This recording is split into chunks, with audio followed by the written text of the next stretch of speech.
thought to myself, I have a decision to make here. I can stay here and, stay with a secure job, but I know that my shine or my sparkle will have dulled in 10 years. Seeing your future and thinking ahead, okay, if I stay here, what happens? And I thought, no, if I'm doing myself a disservice and I know that I'm taking a risk by leaving and going into something that's uncertain. There's a saying, where you are right now is what you pictured 5 years ago or 10 years ago. I would much prefer to work hard at innovating something than to come to work and do something over and over and over again that I know that we could have solved the problem.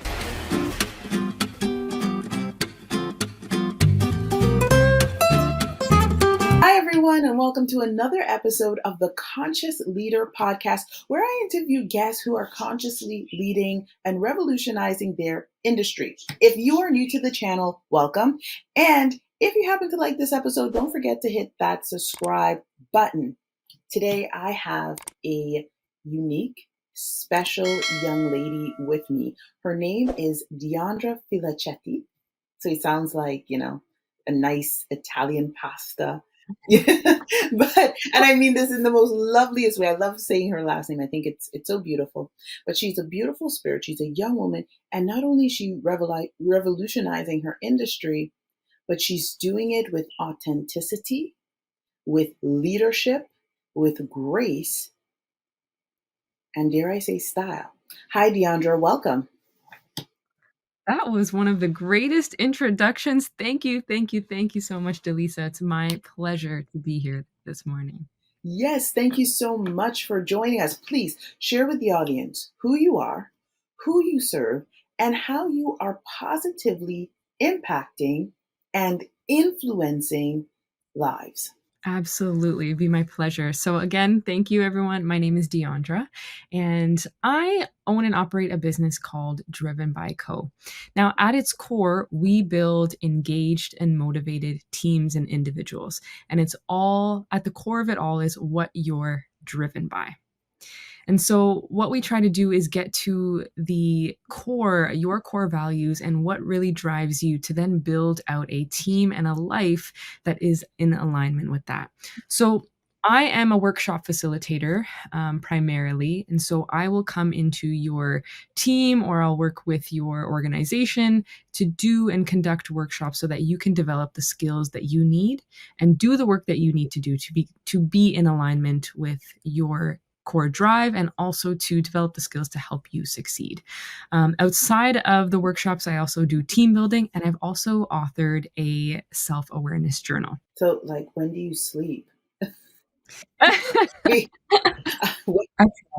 You try. Good thing you're young, the youth. Right. When you're young, you have all the energy. You can change the world, which is incredible. And you're just building on all of these things. You mentioned that one of your focus, you have the business, yes, and you workshop facilitator, team building, but your focus is what are you driven by? We live in a time right now where people are not only consciously consuming material, because there's just so much things everywhere, that they're making strategic choices.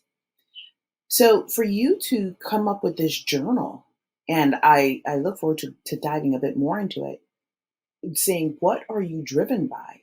Not only are you getting them to consciously be aware, to me, it seems like you're tapping into them spiritually being aware with who they are within themselves before they can lead the team. Am I right in that assumption? Of course, absolutely. I think that's the nature of true self-awareness. And I think because of all the distractions that we have, like when you wake up in a day, I can't remember what the number is, but there's a number and it's absolutely ridiculous how many ads and how much content we consume in a day.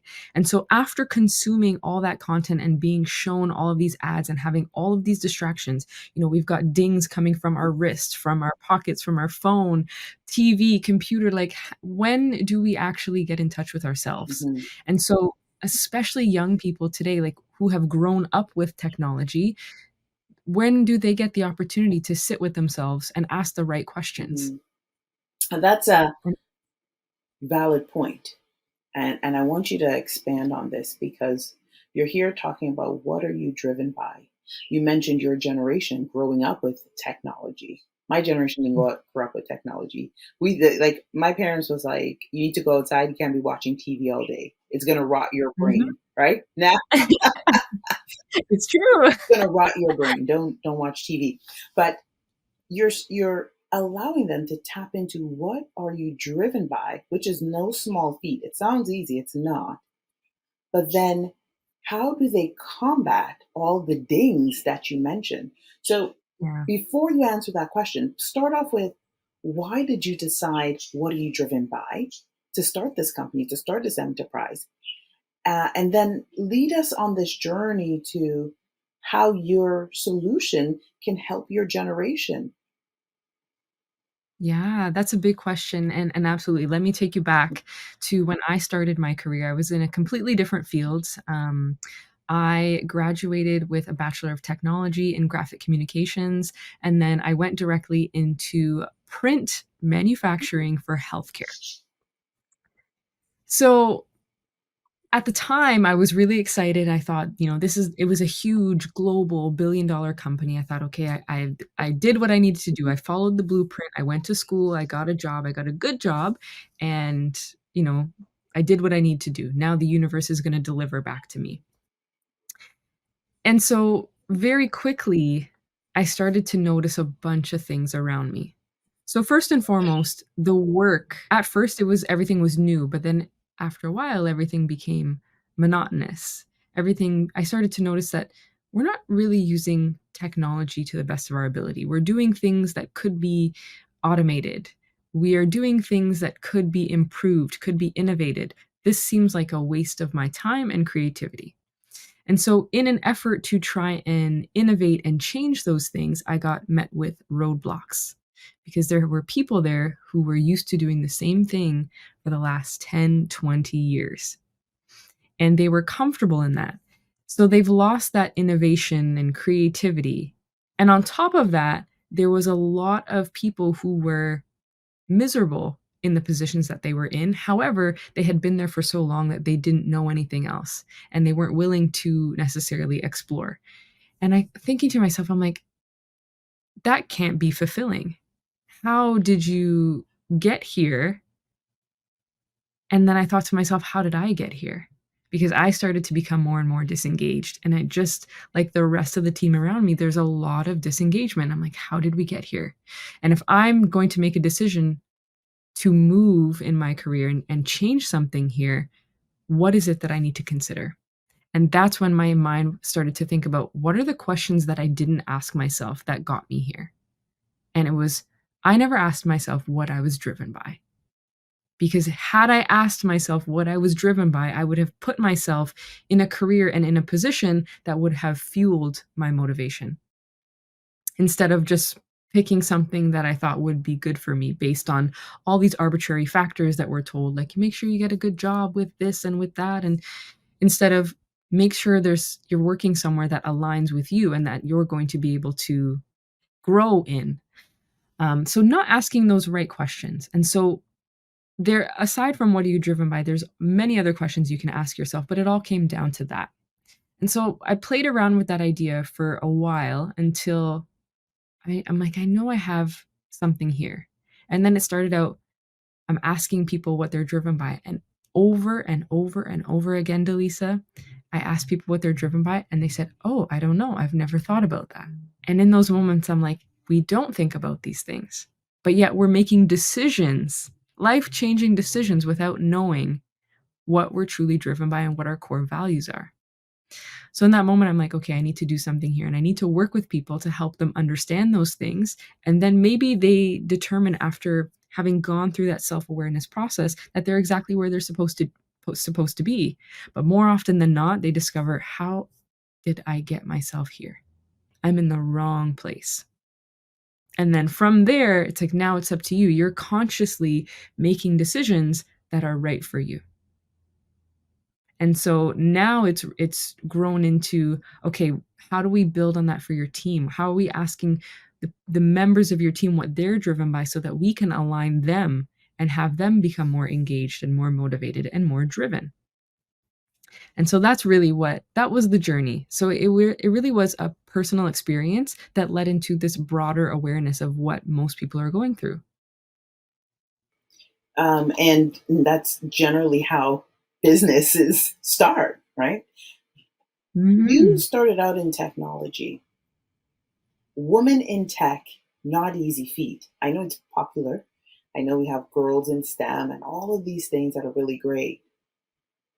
But it is very easy for women, because it's in a male dominated space, to become exceptionally masculine in their approach and because these questions that you are asking, not that men don't ask these questions, when we're looking at males, females, and how they operate, how their thought pattern is, survival, thriving. When you're looking at all of that, now you're coming down to, what are you driven by?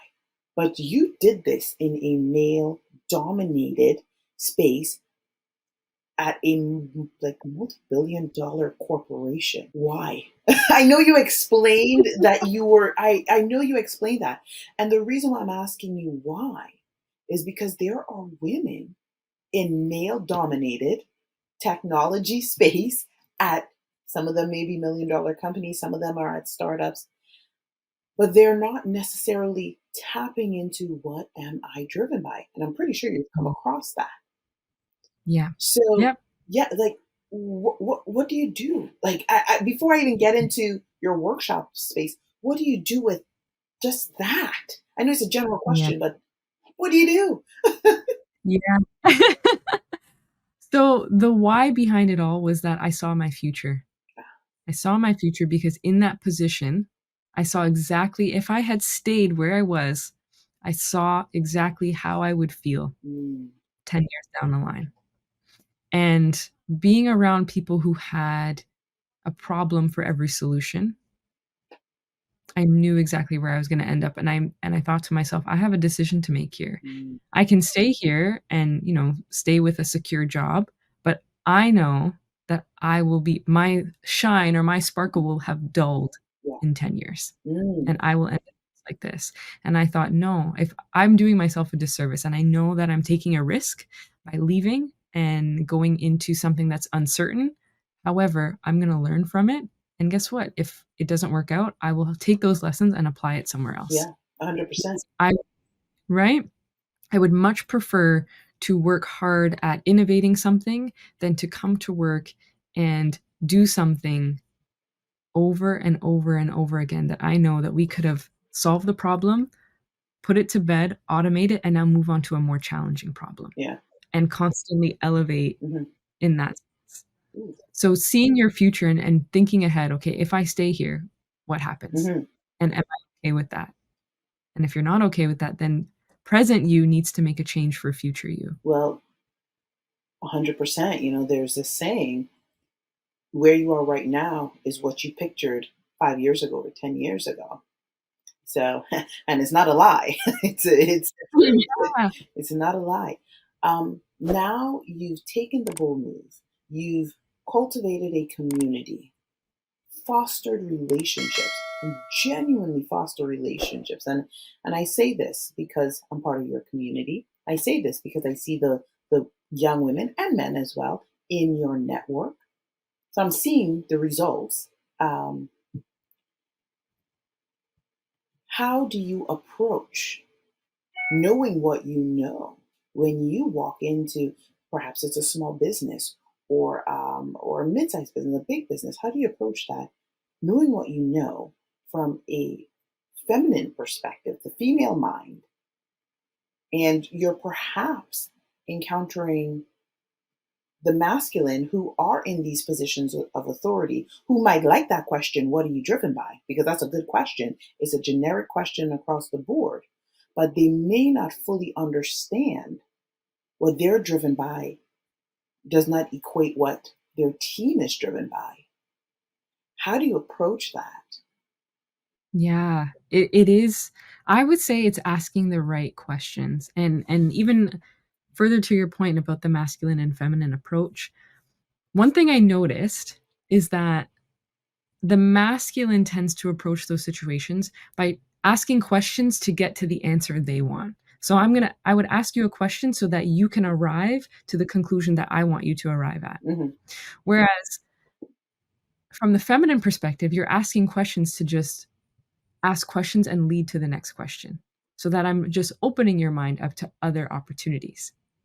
So instead of me trying to be like, okay, well, did you think about this? Did you think about this? And leading you along this journey to arrive at this conclusion that I'm at over Hmm. here, instead, I'm like, okay, well, what led you to this? What was your thought process? And so I'm getting an understanding of the full picture. And so that's exactly how I approach it. I ask questions to understand, as opposed to asking questions to persuade. And so once I have an understanding, then I just ask a question to sort of disrupt the thinking pattern and ask, so if this continues, is this where you want to be? Hmm. Yes, no. If it is, then I mean, then maybe there's nothing that I can help you with if that's exactly where you want to go. However, if it's not and you want change, now that's a different conversation. Hmm. Yeah, that So I would say the questions. yes, and it's interesting, and I agree with you because of the nature of what I do. Um, Men are very uh, it's direct. This is like we're going here. You said you're going here. We're going here. That's it. And there's nothing wrong with that, right? It has worked, and it works. Sometimes that's what you need Yeah. to like get Yes. something done. Sometimes that's just what you need. Um, some naysayers might say your approach will take too long, and we live in a Mhm. time where I need this done last week. Yeah. Why are you taking me on this journey? What are the benefits of this journey? Please share with us. What are the benefits of your approach versus other approaches? Yes, no, that's a great question. And I would argue that, when something is more linear, the direct approach truly helps. And I think there's definitely a place for it. But when you're talking about things like human capital and motivation and engagement, there's no direct approach, and everybody is so different that you have to start considering other things. And without considering those other things, you may waste your time. So I would argue that, say, for example, you come into a team and you notice there's disengagement. And if you just look at it one way in this linear approach, like, let's get this done, let's boost engagement, let's throw some pizza, let's throw some perks, let's throw some benefits there. And then it fails because you haven't gone through all of this exploration and all of this assessment that you needed to actually understand what they're looking for. Because maybe all they wanted was a little bit of recognition. Hmm. But yet you've now wasted time, wasted money with all these perks that they didn't care about, Yeah, but you didn't take the time to understand. that's a good. And so I would say bringing that time up front just to actually make the right decision is important. Hmm. If you truly are interested in, building engagement and lowering things like turnover, increasing retention, and having a little bit more motivation and building a better culture, I think those things are important, and they're things that are not quick fixes. They absolutely are not.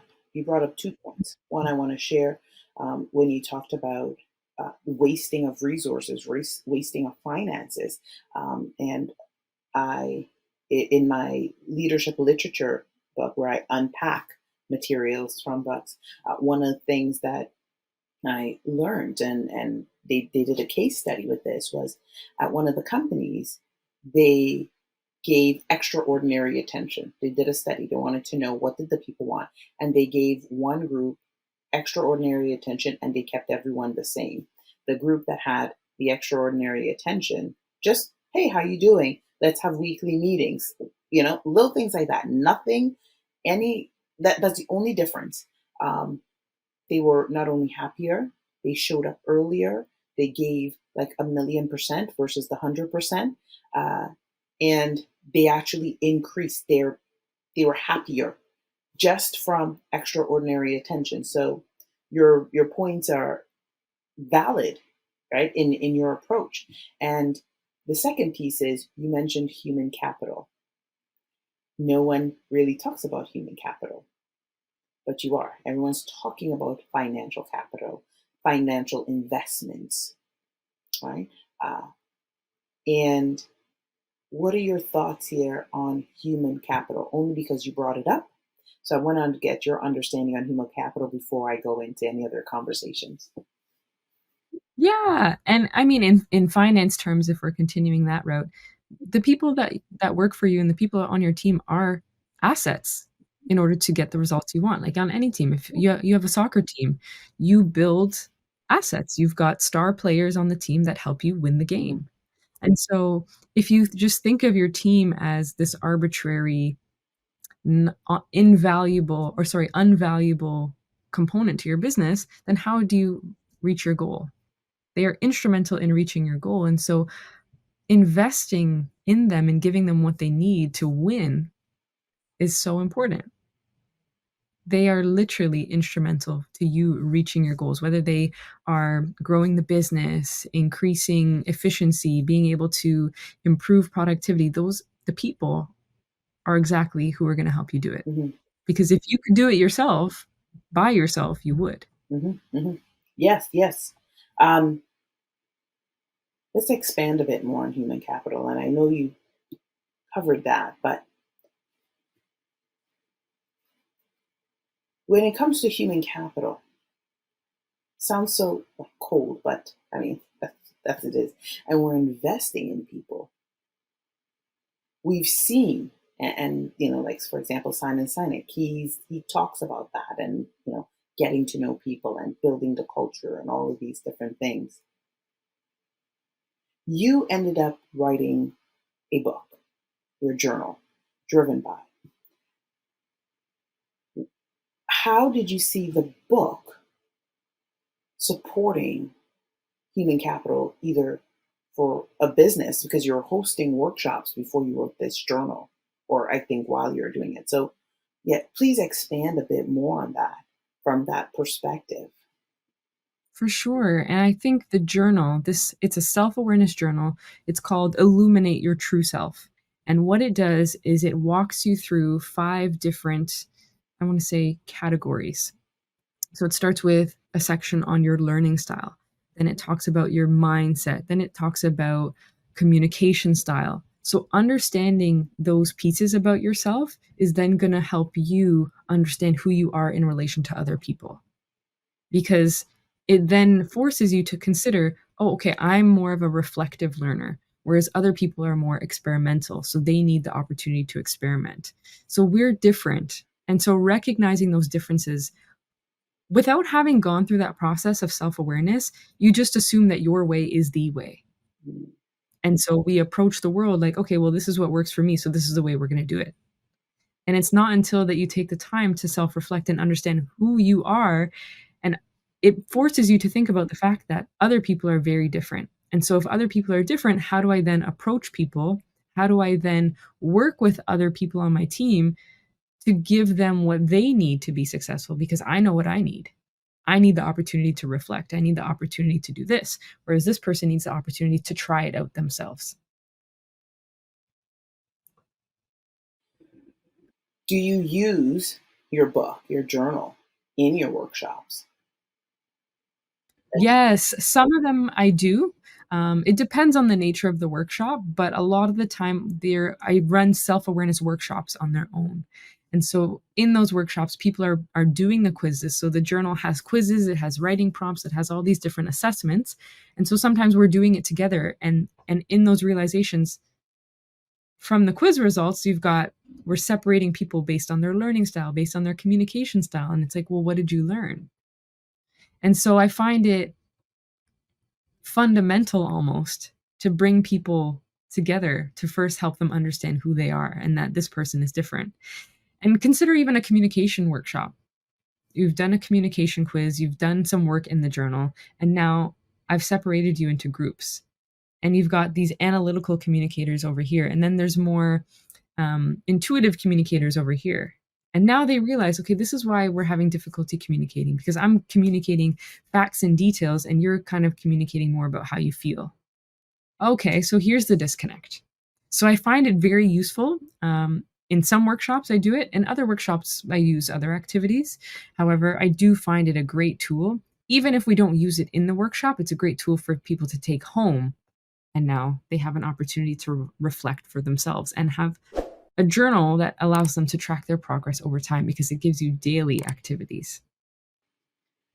How do you separate traumas, burdens after a workshop, after a counseling session?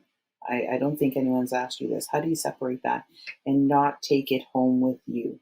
Or like when you turn off that computer, not take it home with you? Because it's one thing, and we see this a lot with the psychologists and all of these other people. They are presenting solutions, but then they themselves are taking home the burden, the trauma. They take a lot of things personally. And then they become burnt out, stressed out, overwhelmed, overdone. How do you separate it? So I actually just had a great conversation with a Toronto police officer yesterday, talking exactly about this. Because you're right. In a lot of the work that I do, there is a lot of trauma that I'm dealing with, I'm working with, and trying to help people work through. But sometimes there are things that happen to people that are very unfortunate. And being a part of the journey, the restorative process for them, it's almost like you have this sense of responsibility that you feel towards people. So in this conversation that I had with this constable, talked about the fact that you have to consider that if you've met someone and they're, let's say they're 25 years old or 30 years old, before you've met them, they have had a whole life, right? They have had these 25 years of experiences that have led them to where they are, that have contributed to their mindset and to their decision making. And I wasn't there for their whole 25 years of life. And so I cannot take responsibility for everything. I can give them the tools that I have to offer, and it's up to them to use them and make those subtle changes. And sometimes those changes are going to be subtle and small, but that is the capacity of my impact. And so keeping that at the forefront of my mind, I really needed that conversation in the moment because something had happened to someone I knew in a workshop and it was really devastating. And then reminding myself that I did my part, I did what I could do, but I wasn't able to control the entire life that led up to that event. Good on you for recognizing that and also now taking actionable steps. Your honesty with yourself, and also thanks for sharing your honesty with yourself, and the awareness is really part of illuminating the mind, illuminating your soul, illuminating yourself, exactly what you are sharing in your journals. And then it takes you back to the core of what are you driven by? You've done your part. The other years leading up to, other people, because there's a room full of people that you're around, or maybe one on one, that you can't control that because they're coming with a whole bunch of stuff that you weren't there for. So to be able, really good on you, kudos to you for being able to recognize it, taking the actionable steps, and then talking about it, not with me, but with someone that you trust uh, and you probably possibly have a good relationship with, to be able to release that, because so many people carry other people's burdens. It's like baggage. It's weighty. Right? The conversation came at the right time because I know police officers themselves, they deal with a lot of trauma, Yes. and so I knew that he would understand, and so I asked, like, "How is it that you deal with Yeah. this?" And so just getting it from that perspective where they're dealing with that on a daily basis was really helpful, and I'm like, "Okay, that's the mindset I want to carry moving forward," and so Yeah.